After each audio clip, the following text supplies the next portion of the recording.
Welcome to the home of common sense, and welcome once again to Benedict Spence. We'll be following closely what's going on the tractors, and we'll get footage of that to you, and we'll talk to farmers, one of the protesters leading those protests from the farmers a little bit later in the show as well. But there's no doubt at all, Benedict, that it's planning and prisons that are leading the stories today. The government wants to force through 4 new prisons. These are sort of super prisons, we're told, each housing between 1,500 and 1,700 criminals. We're looking at Lancashire, Leicestershire, Buckinghamshire and Yorkshire.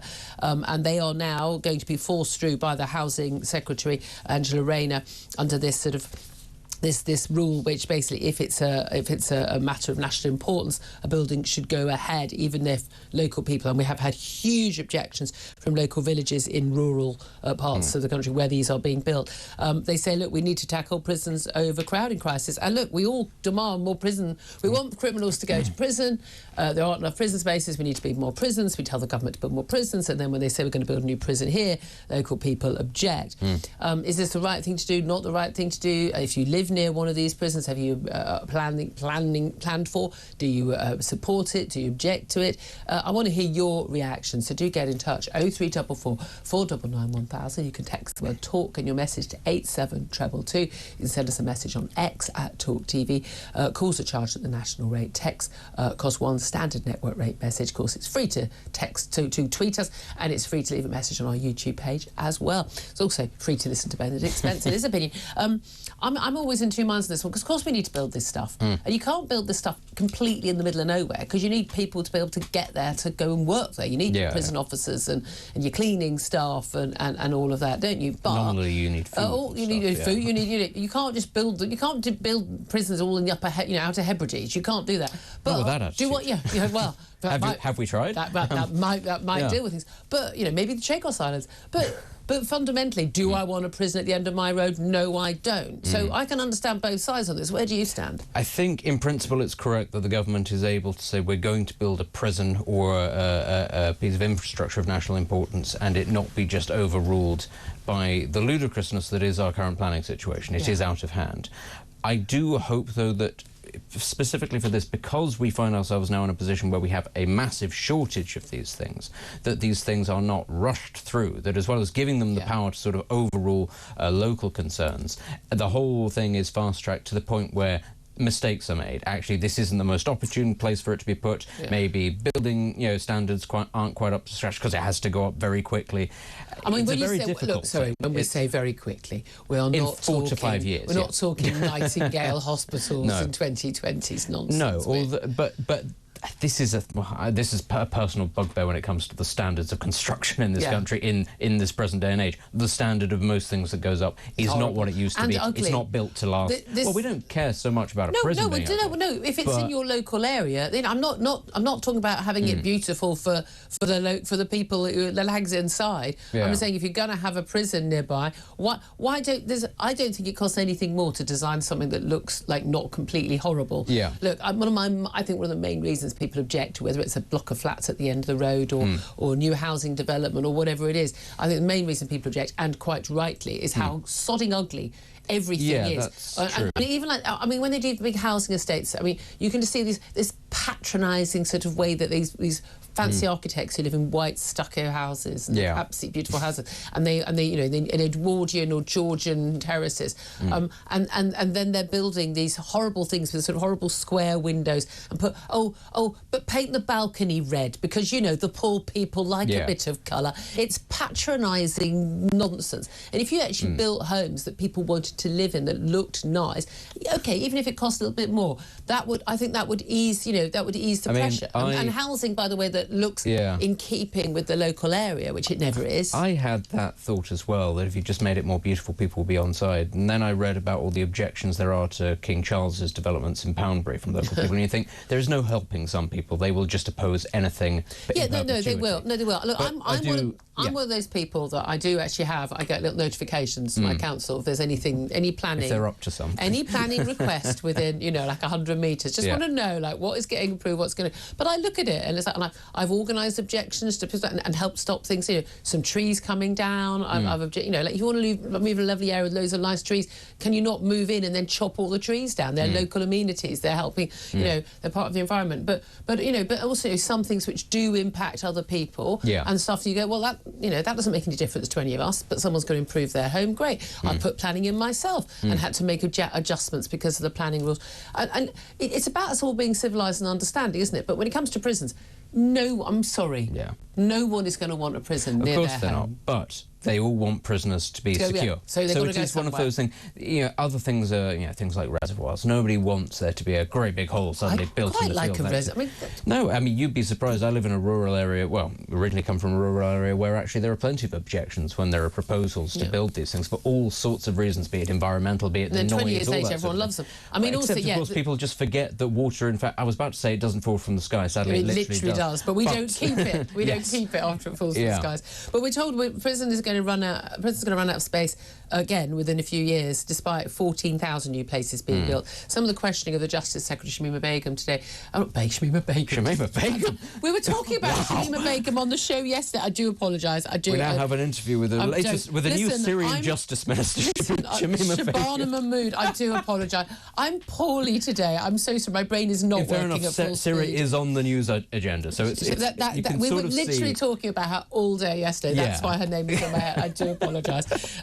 Shabana Mahmood, she was doing interviews. I was watching various interviews today, and she was saying that, you know, we're going to have these 14,000 new places, but of course they're not all new. Some of them are, you know, just basically bringing, you know, some prison places back on stream that were basically, you know, unsafe fire-wise or building regs-wise.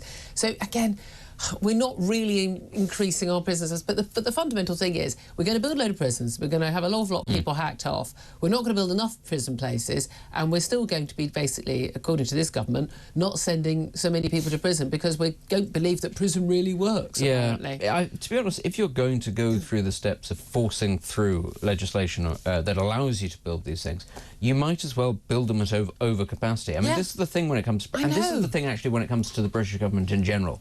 It seems to always operate on the idea that as long as we're just on the cusp of disaster, but not actually over it, the disaster will never come. And, of course, we did see... You know, you mentioned, you know, Nightingale hospitals, and you're thinking, well, you'd hope in the event that a pandemic did happen that the government would have some idea of what it would do with people, and it was kind of a, haha, no, we don't, because we don't plan. And we've got the same thing here with prisons. Actually, you have to be prepared for a massive surge, for all sorts of reasons that you might not even need. People might write some hurty tweets. You might need to put lots of people behind bars. You might not even need prison capacity for prisoners. In emergency situations, actually, you need to have state capacity to deal with But it's like our hospitals running at 99% capacity, whereas most of Europe, they run at about 80% capacity. So if you get a flu crisis, you've got the beds. And I'm sure that the very clever people in the Treasury will say, but this was what makes the most financial sense or the most economic sense. At that time. Exactly, because they never expect the comet to hit or the wave to hit. The people who work at the Treasury are never the people who, when there's a little bit of a leak, go, let's deal with that now. They're always, let's wait until the roof caves in, aren't they? They're definitely those kind of people. And what do you make of the... I mean, we haven't got any money. Everything we're spending is borrowed right now, guys. Let's be honest. What do you make of these this pay offer? Now, this is just the start of a process. Because these independent pay review bodies, and again, we're always told it's independent pay review bodies, apart from when the government overrules them.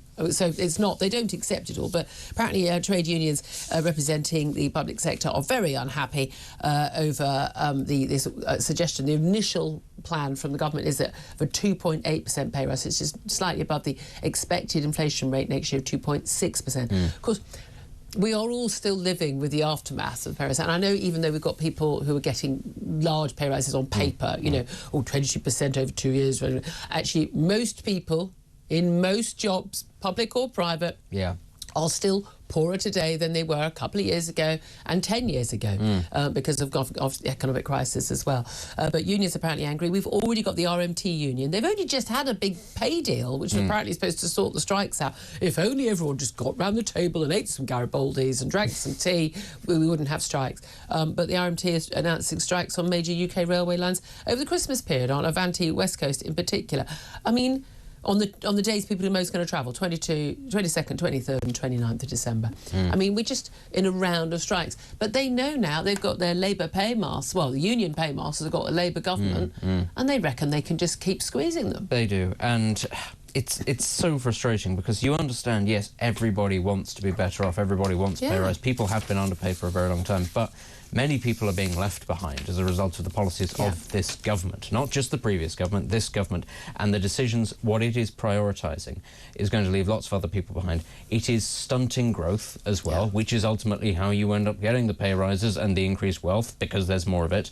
I don't really see what the end game here is. Everybody is going to get poorer if this is the direction that we carry on going down, and certain members of certain union may get a short-term bump, but long-term they will suffer. And I just, inflation will go up, you know, standards of living will go down. I don't understand why it is that supposedly this, we're all in it together, left-wing coalition of people think, actually no, all of a sudden it's every man for himself, even though we all know, not even the long term, the medium term, it will hurt us. Yeah, exactly. And particularly on the railway workers. I mean, they got this massive bumper pay rise. They were always, I know the most workers aren't train drivers, but train drivers want 65k. They're now on the best part of 80 with the overtime. I mean, it's absolutely absurd levels of salary for a job that is not... OK, I'm sure there are skills involved. I'm not dissing anybody. Well played to you, but I'm sorry. We don't have a shortage of people queuing up to be train drivers. We really don't.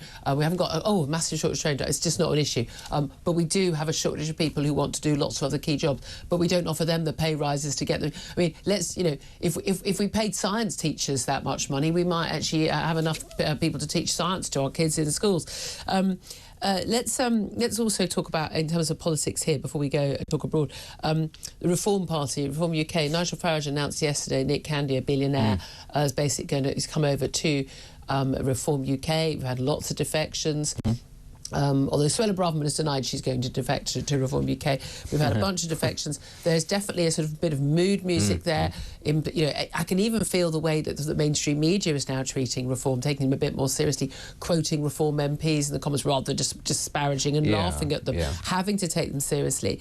It was revealed yesterday, yes, they have, Nick Candy, he says, look, I'm going to give, you know, 7-figure sums to help this party. I'm going to raise a load of money. He's got a lot of rich friends, but he's also had a conversation with Elon Musk. He wouldn't reveal what it was yesterday, but Elon Musk is sort of, well, when's the next test of reform? Now, we've got local elections next May, and now people go, oh, local election, whatever. It's local elections and European elections that's effectively a free vote to people, a lot of people feel, that actually what did it for, not just the UKIP, but also the Brexit Party. Both of those elections, when Nigel Farage's party that time basically led the polls, they had a massive impact on the sitting government and the subsequent general election. Do you think that we are looking at the possibility of reform actually at some point becoming the official opposition or becoming the government?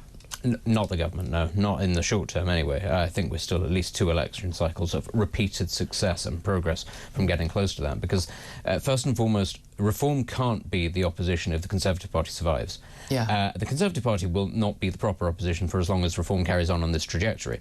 I still think the better bet, if you're a gambling person, is to bet on the Tory Party, because there's far too many vested interests in that party surviving than there are in upstarts and the organisation ability. There are many questions about reform. I must say, I've been impressed by actually how they've done. Far better than what I thought they were going to be like, it must be said. However, I still don't think, you know, you're talking about defections. I've yet to see sort of the sorts of people defecting or joining reform that makes me think, yes, that's interesting. That offers a sort of a different pole within the party to Nigel Farage. That's an alternative future leader. Montgomery? He's not a politician, and he's also not really reform. He's a Conservative. I think he's left purely out of exasperation at what the Conservatives have done. But that is not how you maintain a party. That's how you maintain a protest movement, not a party. And we've yet to see, and this money will help.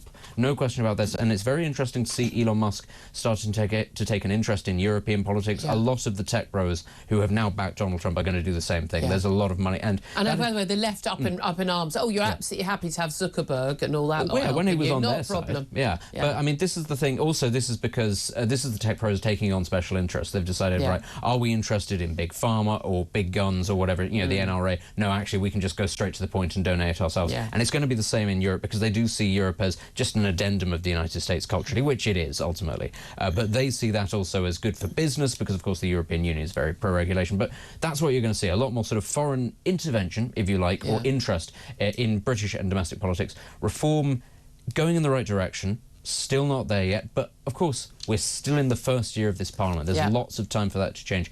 £1 million does actually go quite a long way in politics, even now. Even though it doesn't go far anywhere else, it goes very far in British politics. Yeah, it's very, very interesting. I really wish that we didn't have to see any reliance on big donors to help push our politics. Yeah. The alternative is unions. Well, no, the alternative is public funding, but then they wouldn't be eligible for much public funding because the number of seats they've got. And also, there's not very much public money to fund them with. No, there isn't. However, I still don't want someone, because they're a billionaire or a millionaire, to have more influence over a political party than any individual who's on minimum wage. I think it's a fundamental part of our democracy. But, you know, I'm old-fashioned like that. Yeah. The Americanisation of any of our politics is definitely 100% a very, very bad thing. Yeah. America is no longer a functioning democracy. Doesn't matter whether your candidate wins or loses. It is a completely and utterly money-soaked, corrupt, dysfunctional. Ever thus. No, it's got worse. No, it's got far more worse. Sure. But anyway, let's not go.